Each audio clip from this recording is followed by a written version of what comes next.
یا رسول اللہ، درختوں میں جتنے پتے ہیں میں گننے کی طاقت رکھ سکتا ہوں۔ یا رسول اللہ، دنیا میں جتنے انسان ہیں میں دیکھتا ہوں اور گننے کی طاقت رکھتا ہوں۔ سبحان اللہ۔ یا رسول اللہ، زمین کے ذرات کو گننے کی طاقت رکھ سکتا ہوں۔ تو جب جبریل میرے نبی کی بارگاہ میں اس طریقے سے عرض کرنے لگے تو میرے آقا نے جبریل سے فرمایا، جبریل تم آسمان کے ستاروں کو گن سکتے ہو، انسانی مخلوق کو گن سکتے ہو، زمین کے ذرات کو گن سکتے ہو، درختوں کے پتوں کو گن سکتے ہو، بتاؤ آپ کیا نہیں کر سکتے؟ جب آپ سب کچھ کر سکتے تو پھر کیا نہیں کر سکتے؟ تو جبریل نے نبی کی بارگاہ میں عرض کی، یا رسول اللہ، آپ کے غلام، آپ کی امت اگر آپ کی بارگاہ میں اگر کوئی درود پاک پڑھ لے، کہہ دو سبحان اللہ۔ آپ کی امت، آپ کے غلام، آپ کے چاہنے والے اگر آپ کی بارگاہ میں اگر کوئی درود پڑھتا ہے، میں اس درود کی فضیلت کو گن نہیں سکتا۔ سبحان اللہ، سبحان اللہ۔ میں اس درود پاک کی فضیلت کو گن نہیں سکتا۔ تو ہم اور آپ بڑے خوش نصیب ہیں الحمدللہ میرے دوستوں بزرگوں۔ جبریل جیسے شخص جو فرشتوں کا سردار ہو، وہ کہتے ہیں درود کی فضیلت کو میں گن نہیں سکتا، شمار نہیں کر سکتا۔ تو اس لیے میرے پیارے آقا صلی اللہ تعالیٰ علیہ وسلم کے پیارے دیوانوں، جب بھی درود کی باری آئے تو مچل کر درود پڑھا کرے، اور اتنا عقیدے کے ساتھ پڑھے کہ الحمدللہ جب ہم درود پڑھتے ہیں تو میرے آقا ہمارے درود کو سنتے ہیں۔ تو میرے پیارے آقا صلی اللہ تعالیٰ علیہ وسلم کے پیارے دیوانوں، جو آیت کریمہ میں نے تلاوت کرنے کا شرف حاصل کیا، اللہ تعالیٰ فرماتا ہے، ان اکرمکم عند اللہ اتقاکم، بے شک اللہ کے یہاں تم میں عزت والا وہ ہے جو تم میں زیادہ ڈرنے والا ہے۔ ہم سمجھتے ہیں کہ ہم سماج میں، برادری میں اگر ہم لاکھوں کروڑوں روپے کسی کے پیچھے لٹا دیں گے تو دنیا یہ سمجھے گی کہ ہم دولت مند ہیں، ہم عزت دار ہیں۔ دنیا یہ سمجھتی ہے کہ ہمارے پاس بڑی بڑی گاڑیاں ہیں، ہمارے پاس جب بڑی بڑی گاڑیاں ہوگی تو دنیا ہمیں عزت والا کہے گی۔ لوگ یہ سمجھتے ہیں کہ اونچے محل میں رہنے والے، اگر ہم اونچے محل میں رہیں گے تو ہمیں بھی عزت دار کہیں گے۔ اور حقیقت اگر دیکھی جائے، اللہ کے نزدیک اگر دیکھی جائے، عزت والا کون ہوتا ہے تو اللہ خود فرماتا ہے، عزت والا حقیقت میں وہی ہوتا ہے جو مجھ سے زیادہ ڈرنے والا ہوتا ہے۔ اللہ کے نزدیک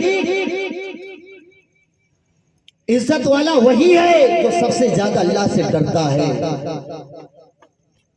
تو میرے پیارے آقا صلی اللہ تعالیٰ علیہ وسلم کے پیارے دیوانوں، اس سے پتا چلا کہ بڑے بڑے محل میں رہنے والا عزت دار نہیں بن سکتا، بڑی بڑی گاڑیوں میں سفر کرنے والا عزت دار نہیں بن سکتا، کروڑوں روپے کسی کے پیچھے لٹا دینا عزت دار اسے نہیں کہتے۔ حقیقت میں عزت دار وہی ہوتا ہے جو اللہ سے محبت کرتا ہے، کہہ دو سبحان اللہ۔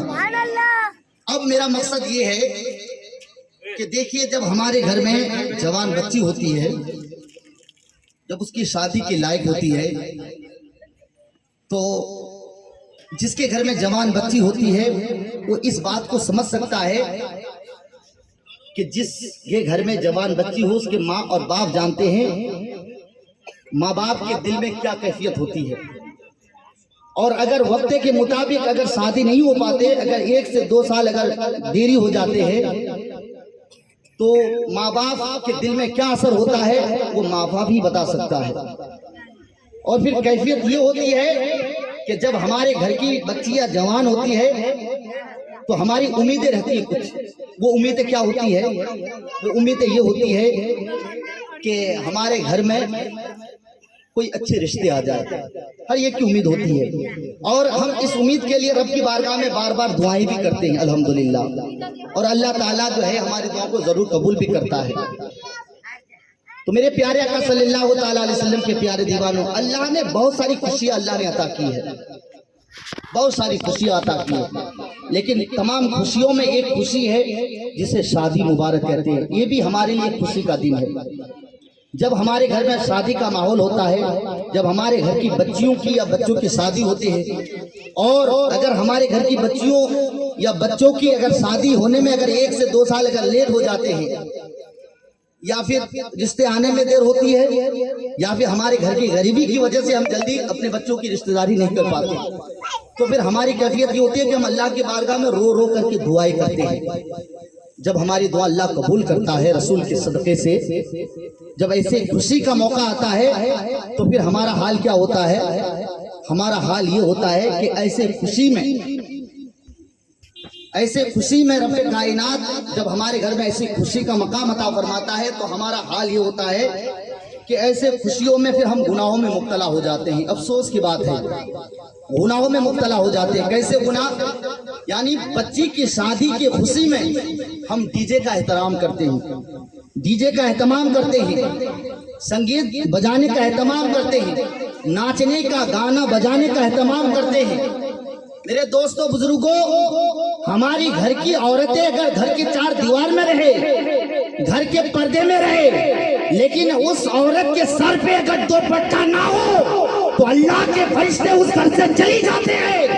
آپ اندازہ لگا سکتے ہیں کہ جس عورت کے سر پہ دوپٹہ نہ ہو اللہ کے فرشتے نہیں رہتے، اس گھر سے اللہ کے فرشتے چلے جاتے ہیں۔ لیکن ایسے موقع پر اگر ہم ناچنے کا گانا بجانے کا ڈی جے کا اہتمام کر کے ہم گھر کی عورتوں کو بے پردہ کر کے سنگیت کا اہتمام کریں، ہماری گھر کی عورتیں اگر سنگار کے ساتھ مردوں کے سامنے ناچتی ہوئی نظر آئے، اللہ کے فرشتے تو رہنا بہت دور کی بات ہے، اللہ کی رحمت بھی نازل نہیں ہوتا، اللہ کی رحمتیں بھی نازل نہیں ہوتا، کیونکہ جب اللہ کے فرشتے نہیں رہیں گے تو اللہ کی رحمتیں کیسے نازل ہوگی؟ تو پھر ہم ایسے موقع پر جو ہے نا، ہم ایسے گناہوں میں مبتلا ہوتے ہیں۔ لیکن الحمدللہ میں مصطفیٰ بھائی کو مبارکباد دیتا ہوں، کہہ دو سبحان اللہ۔ سبحان اللہ۔ آج کے تاریخ میں غلام مصطفیٰ نے اس محفل میلاد کو سجا کر ہمارے دل و دماغ میں یہ پیغام دے دیا کہ اے لوگوں، جب ہمارے گھر میں ایسے خوشی کا موقع آئے، جب ہمارے گھر میں شادیوں کی باری آئے تو ایسی خوشی میں اللہ کا شکر ادا کرنا چاہیے۔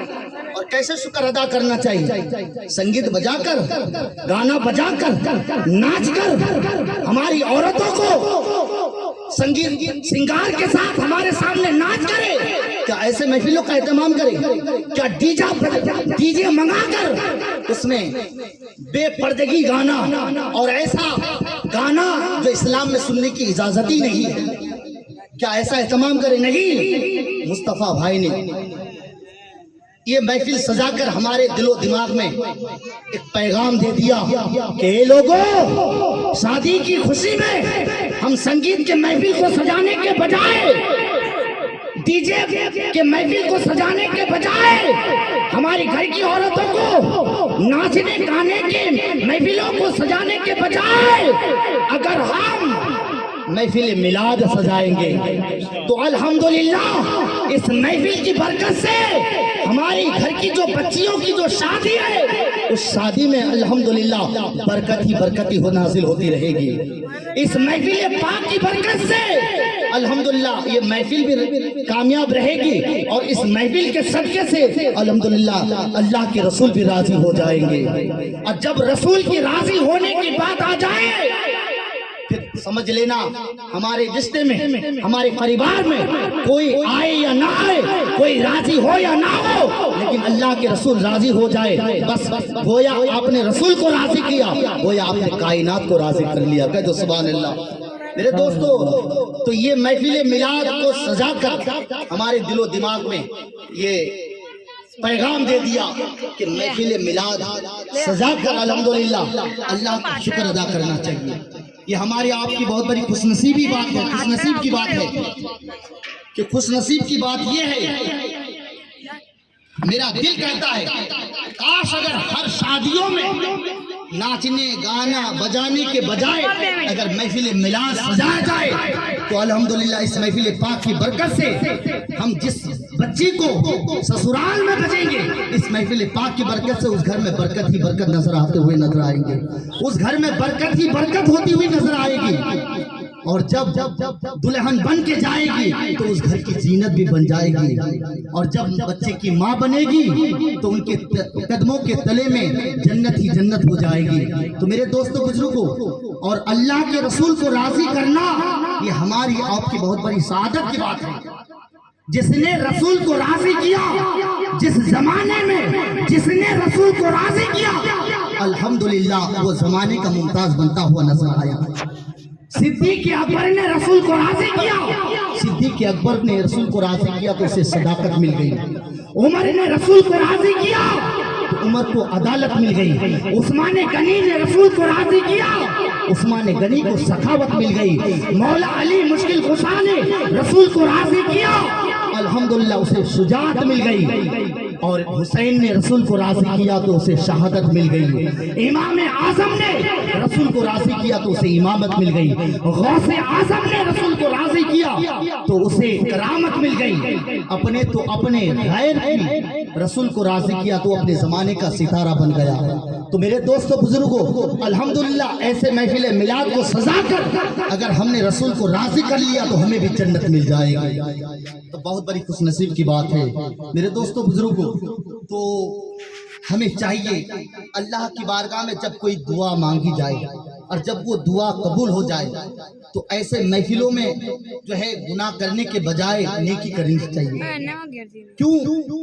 دیکھیے، اگر ہم شادی کا جو موقع ہوتا ہے، شادی کا جو لمحہ ہوتا ہے، کچھ لمحے کے لیے ہوتا ہے، یعنی 1 سے 2 دن ہمارے گھر میں ایسی خوشیاں رہتی ہے، اور 1 سے 2 دن میں جو ہے اگر ہم سمجھو کہ گناہوں میں مبتلا رہا تو ہم تھوڑی دیر کے لیے ہم نے تو خوش ہو گیا۔ اور یاد رکھنا، میری بات اگرچہ کڑوی لگ سکتی ہے، اگر آپ نے سنگیت کا محفل سجایا، اگر آپ نے ڈی جے کا اہتمام کیا تو آپ عوام کو خوش تو کر دو گے لیکن رسول کو خوش نہیں کر سکتے، اللہ کے رسول کو راضی نہیں کر سکتے۔ اگر اللہ کے رسول کو راضی نہیں کیا تو زندگی چاہے آپ کی کتنی بڑی لمبی ہو جائے، وہ زندگی آپ کے لیے زندگی نہیں، زحمت ہے۔ تو میرے دوستو بزرگوں، تو ہم نے عوام کو اگرچہ خوش کر لیا لیکن ہم اللہ کے رسول کو خوش نہیں کر سکتے۔ اچھا، اگر ہم نے اللہ اس کے رسول کو محفل کو سجانے کے بجائے ہم نے ایسے محفل سجایا جس سے انسان گناہوں میں مبتلا ہو جائے تو اس کا ذمہ دار وہی ہوتا ہے جو گھر والے اس کا اہتمام کرتا ہے۔ آج جو یہ محفل سجایا گیا ہے، الحمدللہ صاحب گھر والوں نے یہ محفل سجایا، ہم اور آپ آئے، اللہ اس کے رسول کا ذکر کیا جائے گا، الحمدللہ ہمارا ایمان کہتا ہے کہ اس محفل پاک کو اللہ کے رسول قبول بھی کریں گے، اور اس محفل پاک کی برکت سے اللہ تعالی ہمارے درجات کو بلند و بالا بھی عطا فرمائے، اور اس محفل پاک کی برکت سے الحمدللہ ہمارے جو خاندان کے جو مرحوم مرحومین جو چل بسے ہیں، اللہ اس کی بھی مغفرت عطا فرمائے گا۔ اب یہ ذمہ دار کون ہوئے؟ صاحب گھر والے۔ یہ محفل سجایا تو ہم بھی نیکیوں کے ذمہ دار بنے، اور صاحب گھر والے، اور اگر ہم نے کوئی ایسی بات بتائی، اگر آپ نے اس پر عمل کیا تو الحمدللہ آپ جب تک عمل کرو گے آپ کو بھی ثواب ملے گا، بتانے والوں کو بھی ملے گا، اور جس کے ذریعے سے یہ محفل سجایا ہے وہ ان کے لیے بھی ثواب جاریہ بن جائے گا۔ اور اگر اس محفل کو سجانے کے بجائے اگر ہم گانے بجانے کا محفل سجاتا تو اس کا ذمہ دار کون ہوتا؟ اب دیکھیے، آپ کو تھوڑی دیر کے لیے خوشی مل گئی لیکن آپ کے نامہ اعمال میں آپ کے نام کے جو دفتر ہوں گے، اس دفتر میں جو آپ کے نامہ اعمال میں جو گناہ لکھ دیا جائے گا نا، وہ کب تک رہے گا معلوم ہے؟ وہ آپ کے ساتھ رہے گا دنیا میں، جب تک رہو گے تب تک وہ گناہ آپ کے نامہ اعمال میں رہے گا، قبر میں جاؤ گے وہاں بھی رہے گا، میدان محشر میں بھی رہے گا۔ اور یاد رکھنا، چاہے گناہ صغیرہ ہو چاہے گناہ کبیرہ، اللہ کے یہاں اگر وہی گناہ صغیرہ اگر پکڑ ہو گئی تو دیکھنا وہی گناہ کبیرہ آپ کے لیے بن جائے گا۔ اگر اللہ نے اگر معاف کر دیا تو یہ اللہ کی رحمت ہے، اگر معاف نہیں کیا تو یاد رکھنا اسی گناہ کی سبب سے ہم جہنم میں بھی جا سکتے ہیں۔ تو میرے پیارے آقا صلی اللہ تعالیٰ علیہ وسلم کے پیارے دیوانوں، اس لیے ہمیں چاہیے، ہمیں خوشی ہوئی مصطفیٰ بھائی نے اس محفل کو سجایا۔ میں دعا کرتا ہوں کہ سبھی کو ایسے ہمارے ماں باپ کو، جب ہمارے گھر کی بچیوں کی جب کوئی رشتہ ہو، جب شادی کا خوشی آئے، اور اللہ سے ہم دعا بھی کرتے ہیں کہ اللہ رب العزت جس کے گھر میں بھی جوان بچے ہیں، اس محفل پاک کی برکت سے ان کے گھر میں اچھے سے اچھے رشتے نصیب عطا کریں۔ اور جب ہمارے گھر کی بچیوں کی رشتہ داری ہو، کسی کی یہاں ہم رشتہ داری کریں، تو ایسے محفل کو سجانے کے بجائے اللہ ہمیں ایسے محفل کو سجانے کی توفیق عطا فرمائے۔ میرے دوستو بزرگوں، یہ دنیا چند لمحوں کی دنیا ہے، ہمارے لیے کوئی امید نہیں ہے۔ ہم جو سانس لیتے ہیں نا، ہمیں یہ بھی امید نہیں ہے کہ اس سانس کو ہم مکمل لے سکے یا نہ لے سکے۔ زندگی کا کوئی بھروسہ نہیں ہے، اس لیے میرے آقا فرماتے ہیں کہ ہم جب نماز پڑھتے ہیں نا، تو نماز جب بھی پڑھے تو اس امید کے ساتھ پڑھو کہ آخری نماز سمجھ کے پڑھو۔ یعنی جب ہم ظہر کی نماز پڑھے تو یہ امید رکھو کہ میں آخری نماز پڑھ رہا ہوں، شاید عصر کی نماز ہمیں نصیب ہو یا نہ ہو۔ تو میرے دوستو، اور اس دنیا سے محبت کرنے کے بجائے آخرت سے محبت کرو، کیونکہ آخرت کے لیے ہمارے لیے ہمیں آخرت، یہ دنیا چند لمحوں کی دنیا ہے، اور آخرت میں ہمیں ہمیشہ کے لیے رہنا ہے۔ ہمیں محبت ہونی چاہیے قبر سے، کیونکہ قبر ہمارے لیے ہزاروں سال کا گھر ہے، اور جنت ہمارے لیے پوری زندگی کا گھر ہے۔ ہمیں پوری زندگی جنت میں رہنا ہے۔ تو اسی لیے میرے آقا خود حضور سے کیا فرمایا کہ ایک دل میں تو محبت نہیں ہو سکتا، جس کے دل میں اس دنیا کی محبت ہوگی تو اس کے دل میں آخرت کی محبت نہیں ہو سکتی، اور جس کے دل میں آخرت کی محبت نہیں ہوگی اس کے دل میں اس دنیا کی محبت نہیں ہوگی۔ اور اللہ تعالیٰ اس کے محبوب سے کیا فرمایا، محبوب جو اس دنیا سے محبت کرے گا، آخرت میں اسے میں خوف میں مبتلا کر دوں گا۔ جو آخرت سے خوف رہے گا، اس دنیا میں اسے میں بے خوف رکھوں گا۔ میرے دوستو بزرگوں، تو ہمیں اس دنیا سے خوف نہیں کھانا ہے۔ آج ہم اس دنیا سے خوف کھا رہے ہیں، اللہ سے ہمیں ڈرنا چاہیے، اللہ سے خوف کھانا چاہیے۔ کچھ لمحے کی خوشی کے لیے ہمیں گناہ نہیں کرنا ہے، کیونکہ اگر ہم نے گناہ کر لیا وہ گناہ ہمارے ساتھ رہے گا، میدان محشر تک رہے گا۔ اور اگر ہم گناہ کرنے کے بجائے اگر ہم نے نیکی کی، الحمدللہ وہ نیکی ہمارے ساتھ دنیا میں بھی رہیں گے، قبر میں بھی رہیں گے، اور قیامت کے دن میدان محشر میں بھی رہیں گے، اور اسی نیکی کی بدولت سے ہمیں جنت بھی مل جائے گی۔ تو میرے دوستو بزرگوں، تو ہمیں آخرت سے محبت کرنا چاہیے اور اللہ کا خوف ہونا چاہیے۔ اور جب ہمارے دل میں خدا کا خوف ہوگا، پھر یاد رکھنا، پھر کوئی برائی ہمارے اندر نہیں ہو سکتی۔ جب دنیا کی خوف نکال کر ہم اللہ سے ڈریں گے تو اللہ فرماتا ہے جو مجھ سے ڈرے گا ساری چیز اس سے ڈرے گی۔ تو آج ہمیں ساری چیز سے ڈر لگتی ہے، کیوں؟ اس لیے کہ آج ہم اللہ سے نہیں ڈرتے، اور جب ہم اللہ سے ڈریں گے تو الحمدللہ ساری چیز ہم سے ڈرتی ہوئی نظر آئے گی۔ اس لیے میرے دوستو بزرگوں، آج ہمیں کس سے نہیں ڈر لگتا؟ اتفاق سے لائٹ چلی جاتی ہے تو ہمیں گھر کے اندر ڈر لگتے ہیں، چوہے ہمارے سامنے آ جاتے ہیں تو چوہے، بلی، سانپ، ان چیزوں سے ہمیں ڈر لگتے ہیں، کیوں؟ اس لیے کہ ہمیں اللہ سے ڈر نہیں ہے، خدا کا ڈر ہوگا۔ اس لیے جو ہے شیخ سعدی فرماتے ہیں کہ ایک مرتبہ میں نے کیا دیکھا کہ جنگل سے ایک بزرگ آتے ہوئے دیکھا، جب وہ میرے قریب آیا تو میں دیکھ کے حیران ہو گیا۔ حیران اس بات کا ہوا کیونکہ وہ بزرگ ایک جانور پر بیٹھے ہوئے تھے، اور وہ جو جانور پر بیٹھے ہوئے تھے وہ جانور کوئی عام جانور نہیں تھا، کوئی گھوڑا اونٹ نہیں تھا، بلکہ وہ جنگل کا شیر تھا۔ تو وہ شیخ سعدی فرماتے ہیں کہ میں نے جب اس بزرگ کو دیکھا تو میں نے کیا دیکھا کہ وہ شیر پر بیٹھے ہوئے ہیں اور زہریلا سانپ کو اپنے ہاتھوں سے پکڑے ہوئے ہیں، اور وہ سانپ جو ہے اس جانور کو مار کر اسے چلا رہے ہیں۔ تو شیخ سعدی فرماتے ہیں وہ بزرگ جب میرے قریب آیا تو میں نے اس بزرگ سے کہا کہ حضور کیا آپ کو ان جانوروں سے ڈر نہیں لگتا؟ شیر کا کام ہے انسان کو چیرنا پھاڑنا، اور سانپ اگر انسان کو ڈس لیتا ہے تو انسان اس کی زہر کو برداشت نہیں کر سکتا، آپ کو ان جانوروں سے ڈر نہیں لگتا؟ تو شیخ سعدی سے اس بزرگ نے شیخ سعدی سے کہا کہ میں ان جانوروں سے کیوں ڈروں، میں ان سے کیوں ڈروں؟ کیونکہ میں اللہ سے ڈرتا ہوں، اور جب میں اللہ سے ڈرتا ہوں تو ساری چیز مجھ سے ڈرتی ہے۔ اور یہی واقعہ ایک مرتبہ ایسا ہوا، آخری بات ہے، یعنی حضرت عمر فاروق اعظم فرماتے ہیں ایک مرتبہ ایسا ہوا کہ مدینہ منورہ کے راستے پر جو ہے ایک راستے پر جو ہے نا سناٹا چھایا ہوا تھا، اور وہ راستہ کیا تھا کہ لوگ اس راستے سے گزر رہے تھے۔ اتفاق سے ایسا ہوا کہ اس راستے میں کسی کو گزرتے ہوئے نہیں دیکھا، سناٹا ہوا، چھایا ہوا تھا. تو عمر فاروق اعظم نے لوگوں سے پوچھا کہ آج اس راستے میں کوئی نظر نہیں آتا. تو لوگوں نے کہا کہ حضور اس راستے کی جو فلاں چوڑائی ہے نا، اس چوڑائی پر ایک شیر، جنگل سے شیر آ کر کے بیٹھا ہوا ہے. لوگ اس شیر کے خوف سے جو ہے اس راستے سے کوئی گزر نہیں رہا ہے، اسی لیے اس راستے پہ جو ہے نا سناٹا چھایا ہوا ہے. تو حضرت عمر فاروق اعظم اس چوڑائی کے قریب تشریف لے گئے. جب حضرت عمر فاروق اعظم جب اس چوڑائی پر تشریف لے کر کے گئے تو کیا دیکھا کہ واقعی جنگل کا شیر جو ہے اس چوڑائی پر بیٹھے ہوئے ہیں. تو حضرت عمر فاروق اعظم کی شان دیکھو الحمدللہ. حضرت عمر فاروق اعظم اس شیر کے قریب گئے اور جا کر کیا کہا، اس شیر کے قریب جا کر اس شیر کے منہ پر زوردار تھپڑ مارا. کہہ دو سبحان اللہ. تماچا مارا اور تماچا مار کر عمر فاروق اعظم نے اس شیر سے کہا کہ تجھ سے وہ ڈرے جو اللہ سے نہ ڈرے، اور میں تجھ سے کیوں ڈروں، کیونکہ میں اللہ سے ڈرتا ہوں. کہہ دو سبحان اللہ. میں اللہ سے ڈرتا ہوں، میں تجھ سے کیوں ڈروں. الحمدللہ. حضرت عمر فاروق اعظم نے جب اس جنگل کے شیر سے کہا تو اس شیر کے دل میں ایسا اثر کر گیا کہ وہ شیر عمر کے قدموں پر جھک کر اپنے سر کو جھکا کر پھر جنگل کی طرف روانہ ہو گیا.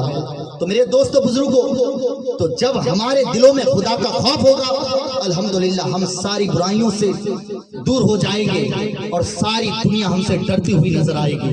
تو اللہ رب العزت سے دعا ہے کہ ہم سب کو اللہ اس کے رسول کی سنت پر عمل کرنے کی توفیق و رفیق عطا فرمائے، نیک راستے پر چلنے کی توفیق و رفیق عطا فرمائے. اللہ رب العزت سے دعا ہے کہ اس محفل پاک کی برکت سے ہمارے خاندان کے تمام مرحوم مرحومین، تمام مومن مومنات کی مغفرت عطا فرمائے. السلام علیکم ورحمۃ اللہ وبرکاتہ. آئیے ہم حضرت کی سواگت کرتے ہیں نعرے تکبیر، نعرے رسالت سے. نعرے تکبیر، نعرے رسالت، رسول اللہ. محفل شادی مبارک. نعرے تکبیر، نعرے رسالت. مسلک اعلیٰ حضرت، مسلک اعلیٰ حضرت. نعرے تکبیر، نعرے رسالت. السلام علیکم ورحمۃ اللہ وبرکاتہ.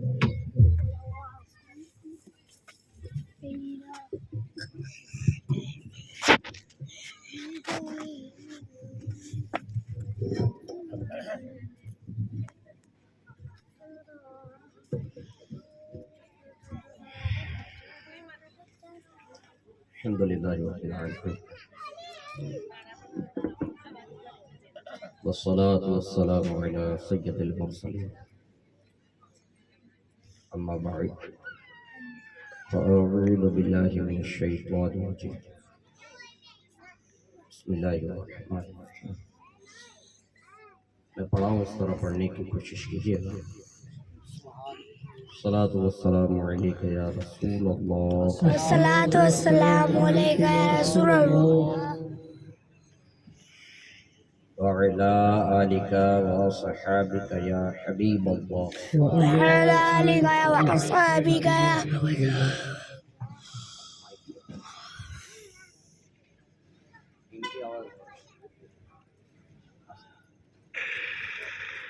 آپ پڑھیے، آپ سے پڑھانا چاہیں آپ کو برکتیں حاصل. الصلاة والسلام علیک یا نبی اللہ، الصلاۃ والسلام علیک یا نبی اللہ، وعلی آلک وصحابک یا نور اللہ. آلک واصحابک. نبیوں کے سلطان سرور ذیشان محبوب رحمان صلی اللہ علیہ وسلم کا فرمان عالی شان، تم اپنی مجلسوں کو مجھ پر درود پاک پڑھ کر آراستہ کیا کرو، یعنی سجایا کرو. تمہارا یہ درود پاک پڑھنا بروز قیامت تمہارے لیے نور ہوگا. صلو علی الحبیب صلی اللہ علیہ وسلم. میرے پیچھے جو بیٹھے ہوئے ہیں، آگے بیٹھے ہوئے ہیں، جتنے بھی بیٹھے ہوئے ہیں، ایک ریکویسٹ کرتا ہوں، پیچھے والے اگر متوجہ ہو جائیں نا میری طرف تو کرم ہوگا. میں آپ سب سے ریکویسٹ کرتا ہوں تھوڑا قریب آ جائیے. میں نہیں زیادہ وقت لینے کا عادی بھی نہیں ہوں، اور ویسے بھی یہ کوئی ٹائم نہیں ہے کہ جس میں ہم اس طرح مائک چلائیں، مناسب نہیں ہے کسی بھی صورت میں. قریب آ جائیے.